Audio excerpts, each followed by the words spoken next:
8 months ago, I started a channel about professional triathlon. At the time, I thought making videos about the sport would be simple. A race happens, you analyze it, you upload, and that's it. But it turns out I was completely wrong. Because after trying to build this channel myself, I discovered something. Professional triathlon has a massive problem, and I'll explain it to you. Before I even uploaded my first video, I already knew one thing. I needed footage, because race analysis without race footage, it obviously just doesn't work. So before starting this channel, I emailed organizations, first a PTO, and I explained what I wanted to do. I explained I wanted to create a YouTube channel with race analysis, documentaries, and other content around professional triathlon. And surprisingly, they said yes, like immediately, which honestly, they deserve a lot of credit for, because at that point I didn't even have a channel. They supported the idea from day one and gave me permission to use all of their content. So I started uploading. And so far this small channel has already generated well over 500,000 views. And yes, I made videos that didn't even reach 50 views, but I also made videos with well over 1,000 views.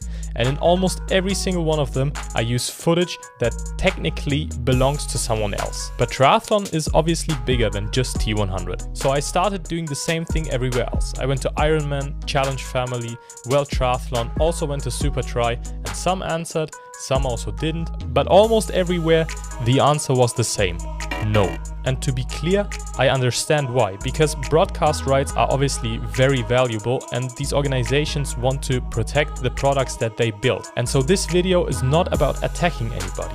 But after going through this process myself, I realized something. Professional triathlon is making it incredibly hard for people to create content about the sport. And that matters because sports today doesn't only grow through the official broadcasts. They grow through content, through visibility. Think about it. Nobody randomly becomes a huge fan of a sport by watching an 8-hour broadcast. People become fans through stories. The greatest of all time, Jan Frodeno, is about to cross the line and win the US Open. Through highlights. I think his bottle's about to come off. There we go. Whoop. Oh.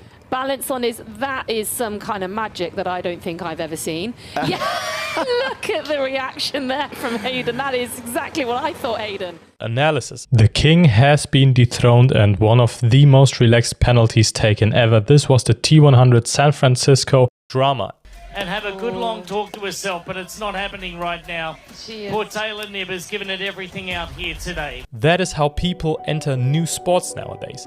I like to call this the drive to survive effect. Sports doesn't only grow because people watch them, it grows because people talk about the sport, people engage, and because people make videos and other content about this sport. Alright, so if you don't believe me, I have a few quick numbers here for you. So Drive to Survive on Netflix is obviously a big factor for Formula One to be in the shape that Formula One is today, because in the early 2000s and 2010s, Formula One didn't look good. It looked almost bankrupt, and then Netflix came in and it changed the way of sports documentaries, but it also changed the way of Formula One, because from 2018 to 2025, they had around a 60% increase when it comes to viewership numbers, from around 500 million to around 800 million.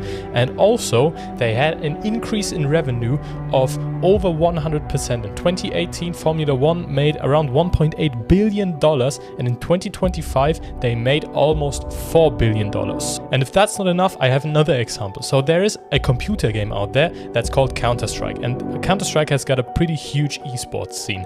And one of the biggest Counter-Strike esports leagues that has a YouTube channel is currently on over 500,000 subscribers. Do you want to have a guess how many subscribers Ironman has? 299,000. So an esports league for one computer game has almost double the subscribers the epicenter of triathlon Ironman has. And this is not because triathlon is a smaller sport. It's not. Triathlon is clearly bigger than Counter-Strike. But this is because Counter-Strike is way bigger on social media, on YouTube, because they utilize content. Everybody can go and make a video about any sort of event happening in Counter-Strike for free, even though this stuff is copyrighted. And that just shows what kind of difference this new era of content can really make for an entire sport. And right now, professional triathlon is leaving a huge amount of potential untouched. And maybe you are thinking, why don't creators just use the footage anyway?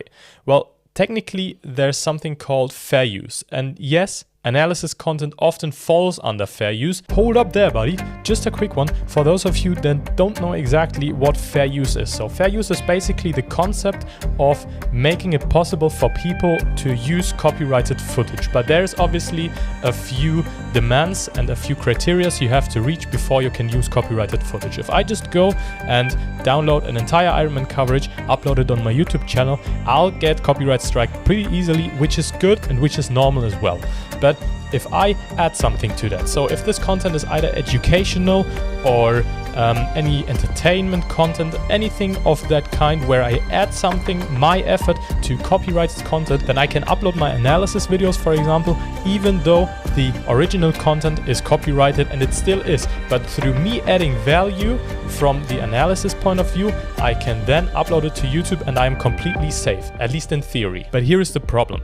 Building an entire channel around content you may or may not be allowed to use is incredibly risky, because maybe the video stays online, maybe it gets claimed, maybe it gets blocked, and maybe nothing happens. And building an entire channel around uncertainty is difficult to almost impossible. So what happens? Many people, they simply never start. And this is the part that I personally think hurts triathlon the most, because every race creates these incredible stories and storylines that you need for new people to come into the sport, whether it's some crazy run battles,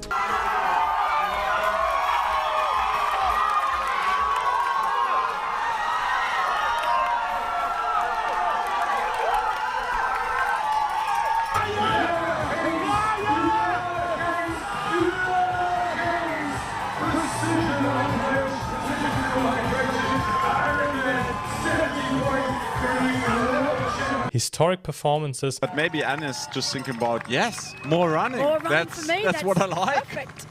She goes underneath the Condor Tower and into the stadium proper. Oh my gosh. 38 official time. Crazy new world record.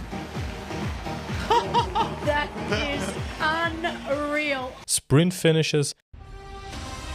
And for the first time in 15 kilometres, Martin Van Riel see the front of the race. The finish line is inside. They're side by side. Still side by Martin Van side. Riel. Martin Van Riel's in front. Martin Van Riel cost me. Cost me. Oh my goodness! We are going to need an extra camera angle. I think Matt Rivalries. Winning Britain's first gold medal in the triathlon, crossing the line, and Javier Gomez, making up for his disappointment 4 years ago, gets on the podium. He'll take the silver medal for Great Britain, and an especially proud moment for the Brownlee family. Here comes Johnny. And Alistair Brownlee takes Olympic gold. And his brother Johnny comes in behind him. They have given every ounce of energy on this course. Controversies. We got beef up in here! Yeah. Woo! And I'll get to be right in the middle of it. Sorry, Sam, it definitely wasn't an intention like that, but appreciate your work. I'll see you guys later. All right. And many other things. But after race day, most of these stories, they simply just disappear. And that feels a bit strange to me. Because who wants to watch an entire 8-hour broadcast from like 2 years ago? Almost nobody. And that's right, because you can watch so much other content online. But what if this content is a video about one of the craziest bike splits ever? Or one of the greatest sprint finishes in all of triathlon history? Or why an athlete completely collapsed? A lot more people would watch this sort of content. And this is why I genuinely believe that professional triathlon is leaving a huge opportunity opportunity on the table. Most of professional triathlon content is pretty much dead after 1 to 2 months already, and recycling this content, using it for other content, is something that seems incredibly smart, but somehow isn't done enough in the sport. So this is my next application to Ironman, to Challenge Family, to World Triathlon and Supertri and anybody else who has broadcast rights in triathlon. Let us creators help grow this sport, because my goal is not to replace official race coverage. I want to be an add-on to the already existing product in the sport. I want to help people understand the sport, and I want to help people get into the sport, because it's tough to understand the sport when you just watch a broadcast. And I personally fell in love with this sport through somebody like Jan Frodeno, for example, through the storylines of the German athletes dominating Kona for years and years on end. And I believe that this sport deserves so much more attention that it currently gets. And for everyone that is thinking about starting a triathlon channel themselves or doing content about triathlon, do it. Because 8 months ago, I started with 0 subscribers and with almost no knowledge. And if I could start from scratch and already get to where I'm at today, so can you. And so if you like this message, then please consider sharing, liking and subscribing to the channel to see where this story goes. And I will see you very soon with the next one. Ciao, ciao.